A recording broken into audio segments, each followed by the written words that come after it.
We all make gardening mistakes. I've made more than my share. And the worst ones aren't the plants that died. They're the plants that didn't. The ones that took over, swallowed neighboring perennials, spread underground, and turned a carefully planned border into a battle zone. These are the perennials I regret planting. If you have any of these in your garden, rip them out before fall. Because every season you wait, the problem gets exponentially worse. Learn from my mistakes so you don't have to make them yourself. Hey guys, quick heads up. If you see any plants or tools you like in this video, I've linked all my favorites on the screen and down below. Super easy to check out. All right, let's get into it. Number 1. Mint. Mint is the plant that taught me the most expensive lesson in gardening. Never plant anything in the mint family directly in the ground. The smell is wonderful. The leaves are useful for tea, cocktails, and cooking, and the plant is utterly, terrifyingly invasive. What starts as a small, innocent-looking clump becomes a sprawling underground network of runners that pop up meters away from the original planting site. I planted one small chocolate mint in a corner of my herb garden. Within 2 years, it had infiltrated the entire bed and was sending exploratory runners into the lawn. The roots are thin, white, and brittle. They break easily when you try to pull them, and every broken piece becomes a new plant. There is no pulling mint out by hand. You either dig up the entire area and sift every piece of root from the soil, or you accept that mint now owns that part of your garden. If you must grow mint, plant it in a container. Sunk into the ground if you want, but in a pot with solid sides and no drainage holes at the bottom where runners can escape. Better yet, grow it in a pot on the patio where you can control it. Do not, under any circumstances, plant mint in the ground. Number 2. Goutweed.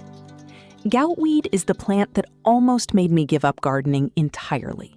It's also called bishop's weed or ground elder, and it's the single most aggressive ground cover I've ever encountered. The variegated varieties are still sold in nurseries as attractive, low-maintenance ground covers for shady spots.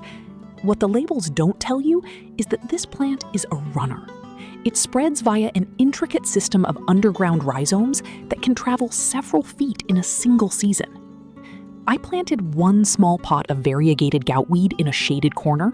Within 3 years, it had colonized the entire border and was pushing under the fence into the neighbor's garden. The roots are brittle and break easily, meaning every attempt to pull it out just creates more fragments that sprout into new plants. Even glyphosate is only partially effective because the root system is so extensive. If you have goutweed, dig it out now, before the roots spread further. Remove every piece of root you can find. This often means removing the entire top layer of soil. Cover the area with thick black plastic for 2 full growing seasons to starve the remaining roots. And never, ever plant it again. Not even in a container, because it will find a way out. Number 3. Lily of the Valley. Lily of the Valley has beautiful, fragrant spring flowers that look innocent and delicate. It is anything but. I planted a few pips of Lily of the Valley in a small shady patch, thinking the fragrance would be lovely in spring. Within a few years, I realized my mistake. This plant spreads via underground rhizomes with the determination of a botanical terminator. It forms dense, impenetrable mats that choke out everything else in its path. The root system is so thick and tightly woven that other plants simply can't compete. And here's the really worrying part. Every part of Lily of the Valley is toxic. The leaves, the flowers, the stems, and especially the berries contain cardiac glycosides that can be fatal if ingested.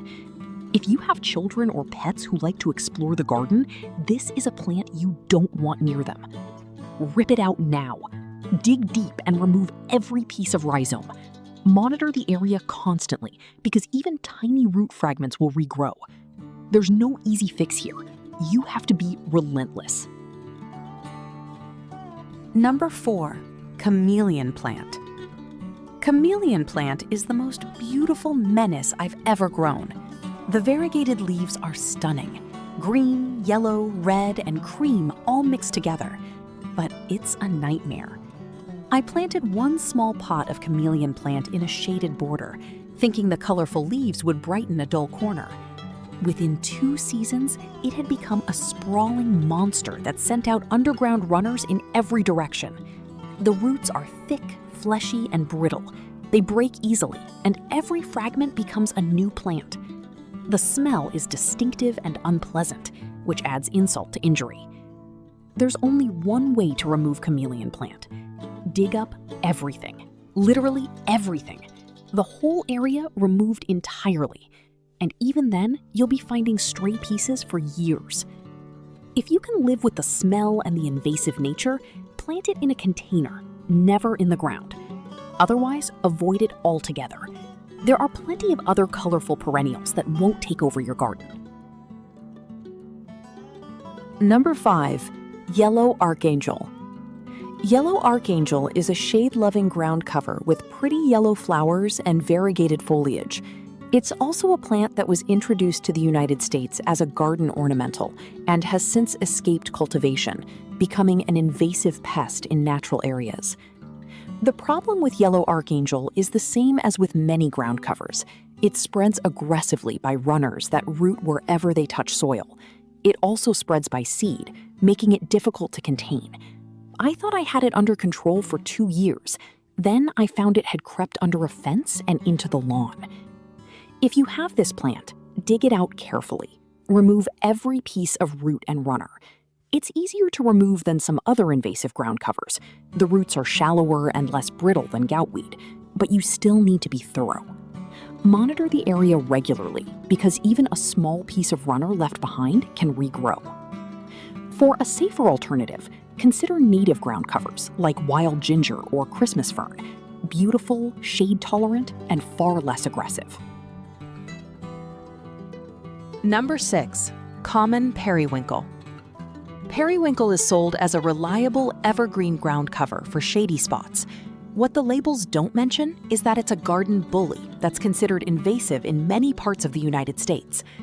I planted periwinkle under a large oak tree where nothing else would grow. Within a few years, it had escaped its designated area and was creeping into the lawn, across the path, and into neighboring borders.